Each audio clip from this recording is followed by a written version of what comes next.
Assalamualaikum warahmatullahi wabarakatuh. Om Swastiastu, Namo Buddhaya. Perkenalkan, nama saya Muhammad Iqbal Ramadan dari program studi Ekonomi Studi Pembangunan dalam konsentrasi moneter dan fiskal. Baik, pada mata kuliah kali ini yaitu manajemen keuangan, saya akan membahas banyak lebar tentang kebijakan dividen. Maka ketika kita berbicara tentang manajemen keuangan, dividen menjadi hal yang sangat penting untuk kita bahas. Yang pertama, sebenarnya apa sih kebijakan dividen? Yang perlu kita pahami bahwa dalam banyak literatur, dividen bisa diartikan sebagai keputusan. Jadi kebijakan dividen itu merupakan keputusan apakah laba yang didapat oleh perusahaan itu akan dibagikan kepada investor atau kita sebut dengan equity investors, atau laba itu justru akan digunakan kembali atau diputar kembali untuk pembiayaan investasi jangka panjang untuk perusahaan. Jadi ketika laba itu sudah didapatkan oleh perusahaan dan saham itu sudah dimiliki oleh beberapa investor, maka kebijakannya ada dua. Apakah dia akan membagikan dividen tersebut atau justru akan memutar kembali laba tersebut untuk dijadikan pembiayaan di investasi jangka panjang dengan menambah alat produksi dan alat kapasitas yang lainnya. Lalu sebenarnya apa sih yang menyebabkan perusahaan mengambil kebijakan dividen? Yang pertama adalah faktor kebijakan likuiditas perusahaan. Maka perusahaan dengan likuiditas yang lancar akan kemungkinan besar dapat memberikan dividen. Itu adalah faktor yang pertama. Kemudian yang kedua adalah kebutuhan dana untuk membayar hutang. Dan yang ketiga adalah kemampuan untuk meminjam. Jadi ketika perusahaan itu ingin melakukan kebijakan dividen, maka faktor yang paling mempengaruhi adalah kemampuan dia untuk meminjam. Ketika dia meminjam sejumlah dana dari investor, apakah dia punya kemampuan untuk meminjam? Itu yang paling mempengaruhi. Yang ketiga adalah kemampuan untuk meminjam. Kemampuan untuk meminjam dalam artian seberapa kuat seorang perusahaan atau sebuah perusahaan meminjam kepada investor. Maka itu akan juga mempengaruhi dalam keputusan perusahaan dalam dividen. Kemudian ada tingkat ekspansi aktiva. Kemudian sejauh mana dia ingin mengekspansi. Ketika dia ingin mengekspansi lebih, maka laba itu bisa jadi digunakan untuk pembiayaan investasi jangka panjang, diputar kembali. Ataupun dia kembali menerbitkan beberapa instrumen pembiayaan jangka panjangnya, begitu. Namun karena konteks ini kita berbicara tentang jangka panjang, maka ketika dihadapkan dengan ekspansi, maka diharapkan laba itu diputar kembali untuk meningkatkan laba yang di kemudian hari. Gitu. Kemudian tingkat pertumbuhan perusahaan. Jadi yang mempengaruhi dalam kebijakan dividen yaitu ada juga tingkat pertumbuhan perusahaan, kemudian keadaan pemegang saham, yang kemudian pembatasan hukum, kemudian pembatasan pengawasan terhadap perusahaan. Nah, maka ketika dibenturkan dengan berbagai realitas dan empiris yang ada di lapangan, maka banyak para ahli ekonomi kemudian membuat teori-teori. Yang paling terkenal kita tahu ada teori MM, The Irrelevance of Dividend, yang diterbitkan oleh Modigliani and Miller 1961, mohon maaf. Jadi dia bilang bahwa kebijakan dividen tidak mempunyai pengaruh terhadap harga saham perusahaan. Jadi harga saham itu menurut Modigliani tidak mempengaruhi harga saham. Cuma ketika kita lihat di lapangan, ketika sebuah perusahaan sudah mengumumkan akan membagikan dividen, maka investor, karena merupakan pengalaman pribadi saya sebagai investor di pasar modal, terutama saham, ketika sebuah perusahaan meriliskan sebuah konferensi pers bahwa akan membagikan kebijakan dividen senilai sekian rupiah dalam per lembar saham, maka investor itu akan terpengaruhi psikologinya untuk membeli harga saham, yang pada akhirnya permintaan harga saham itu naik dan menjadikan harga itu naik. Jadi itu yang terjadi di empiris. Kemudian mengapa sih kemudian Modigliani mengatakan bahwa sebenarnya kebijakan dividen tidak mempengaruhi harga saham? Karena nilai perusahaan menurut Modigliani hanya ditentukan oleh kemampuan menghasilkan laba, bukan pada pembagian laba perusahaan untuk dividen atau sebagai laba ditahan. Jadi secara psikologis dalam jangka pendek seperti itu. Tapi dalam jangka panjang, Modigliani mengatakan bahwa sebenarnya harga saham itu tidak dipengaruhi oleh kebijakan dividen. Dalam jangka panjang yang dilihat oleh investor bukan karena itu, tapi adalah yang dilihat oleh investor ada kemampuan dia dalam menghasilkan laba secara kontinuitas dan konstan selama periode-periode perusahaan itu berdiri.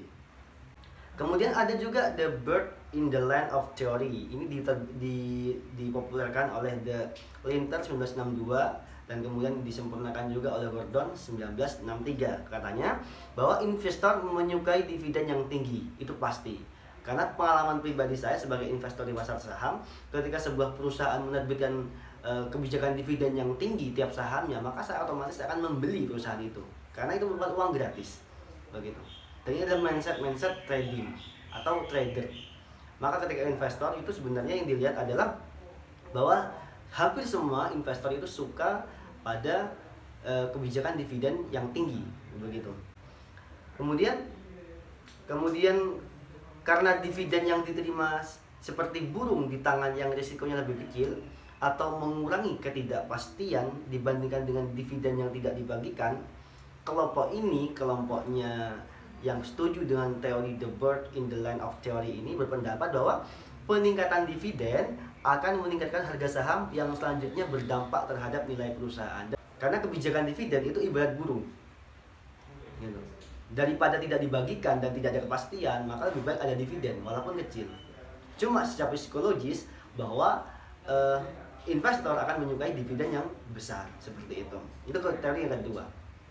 Kemudian ada juga teori the tax differential theory. Teori ini dipopulerkan oleh Lisenberger dan Rawaswamy. Ya, kemudian apa yang katanya teori ini bahwa adanya pajak terhadap keuntungan, dividen dan capital gain. Jadi sebagai investor, kalau saya berkaca pada pengalaman pribadi sebagai investor saham, maka ada dua yang bisa dilihat dari keuntungan. Yang pertama adalah dividen. Yang kedua adalah capital gain. Capital gain itu adalah selisih antara harga saham yang awal kita miliki dengan nilai saham yang kita kemudian jual pada kemudian hari. Gitu. Jadi ibarat kata ketika kita membeli saham BBCA atau Bank BCA pada harga level 24.000, maka sekarang sudah menjadi harga 33.000, maka selisih antara harga beli dan harga jual itu ada capital gain. Begitu. Kemudian para investor lebih menyukai capital gains. Jadi dari teori ini, dari dua pilihan keuntungan tadi, para investor menurut tax differential theory akan cenderung memilih capital gain, begitu. Karena dapat menunda pembayaran pajak. Oleh karena itu, investor mensyaratkan suatu tingkat keuntungan yang lebih tinggi pada saham yang memberikan dividen yield tinggi, begitu. Atau capital gains yield rendah daripada saham dengan dividen yield rendah. Capital gains yield tinggi jika pajak atas dividen lebih besar daripada pajak dari capital gains, perbedaan ini maka akan semakin terasa. Ya, kemudian ada juga teori selanjutnya, yaitu teori dari clientele effect theory yang mengatakan bahwa perbedaan pandangan disebabkan oleh adanya investor yang berbeda, baik dilihat dari segi usia investor, kelompok investor, dan golongan. Perbedaan tersebut telah menimbulkan preferensi yang berbeda terhadap tinggi rendahnya dividen yang akan mereka terima. Investor individual dengan usia lanjut dan penghasilannya hanya tergantung dari dividen mungkin akan lebih menyukai dividen payout yang lebih tinggi. Akan tetapi investor yang dengan penghasilan tinggi akan lebih cenderung menyukai dividen payout yang lebih rendah, begitu. Jadi dalam teori client effect theory ini dibagikan menjadi kelompok, golongan, dan usia. Sehingga bisa disimpulkan bahwa tiap-tiap kelompok, golongan, dan usia itu memiliki preferensi berbeda terhadap dividen yang akan mereka terima. Gitu. Kemudian ada namanya dividen signaling hypothesis. Ini adalah hipotesis yang dikeluarkan oleh Bhattacharya 1979 dan juga Rosev 1982 dan juga Easterbrook 1984. Saya bacakan bahwa dalam keadaan ada pajak pribadi dan pajak perusahaan, dividen tidak disukai hampir semua pemegang saham yang membayar pajak. Hipotesis yang disebutkan adalah ketika dividen itu ditangguhkan oleh pajak pribadi dan pajak perusahaan, maka cenderung para investor tidak akan menyukai saham yang membayar pajak, gitu kan. Jadi teori di atas itu sudah menjelaskan bahwa ternyata keputusan dividen atau kebijakan dividen itu ternyata juga mempengaruhi saham dan juga ada tidak setuju akan pendapat tentang hal itu. Kemudian kita beralih pada aspek-aspek kebijakan dividen. Yang pertama ada namanya stock dividen. Stock dividen itu adalah dividen yang dibagikan perusahaan kepada para pemegang saham dalam bentuk saham perusahaan. Jadi saham perusahaan lah yang justru dibagi kepada para pemegang investor tersebut. Yang kemudian ada yang namanya repurchasing of stock atau pembelian kembali saham, yang paling terkenal dengan istilah buyback, yaitu sebuah alternatif pemberian dividen berupa uang tunai yang didistribusikan kepada para pemegang saham dengan cara membeli kembali saham perusahaan. Jadi sebuah perusahaan membeli kembali saham yang telah dimiliki oleh investor. Ini pernah terjadi pada beberapa minggu kali ini. Kalau teman-teman ketahui bahwa pada minggu hari ini ada sebuah emiten saham yang terkenal, yaitu Bank BRI Syariah, yang kemudian akan di buyback kembali oleh Bank BRI senilai 400 miliar. Maka ini merupakan bentuk dari aspek-aspek kebijakan dividen. Bagaimana ketika sentimen seperti itu diberikan kepada sebuah emiten saham Bank BRI, nilai saham dalam beberapa minggu ini justru semakin meningkat begitu. Yang kemudian aspek kebijakan dividen adalah stock split, yaitu pemecahan selembar saham menjadi N lembar saham. Ada beberapa hal yang melandasi kenapa perusahaan memecah sahamnya. Pertama, karena sahamnya sudah terlalu tinggi untuk dijangkau oleh para pemegang saham. Terutama kalau kita lihat kasusnya pada hari ini, saham tertinggi bisa dipegang oleh Gudang Garam atau dengan kode emiten GGRM yang hampir mencapai Rp40.000 per sahamnya. Artinya dalam satu lot 100 lembar saham itu sudah hampir Rp4 juta lebih. Dan itu susah dijangkau, maka harus di stock split agar bisa dijangkau dan dana-dana yang diserap oleh perusahaan untuk investasi jangka panjangnya semakin banyak. Juga, dan hal inilah yang kemudian akan memberikan gambaran kepada kita bahwa harga saham sebenarnya itu tidak mencerminkan nilai intrinsik yang ada di saham tersebut. Contoh, kalau kita ketahui Bank BRI itu telah melakukan stock split. Jadi stock split seperti ini digunakan untuk, pertama, bisa jadi untuk menjangkau seluruh kalangan para investor di sini.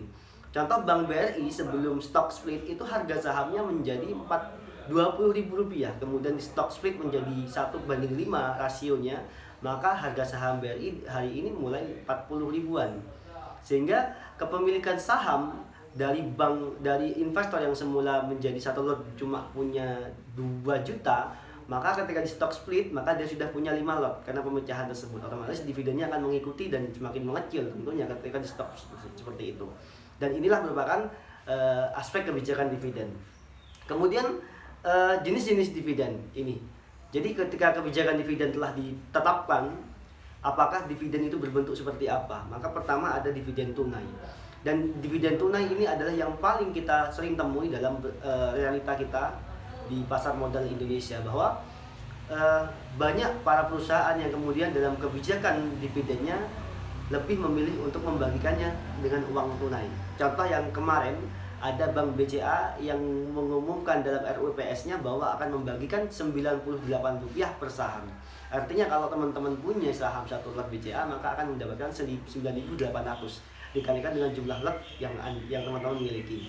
Dan itu paling sering saat ini. Kemudian ada juga yang dividen saham. Dividen saham ini merupakan pembagian hasil yang dilakukan dalam bentuk saham. Jadi perusahaan tidak membayar uang tunai, tapi justru membagikannya melalui saham.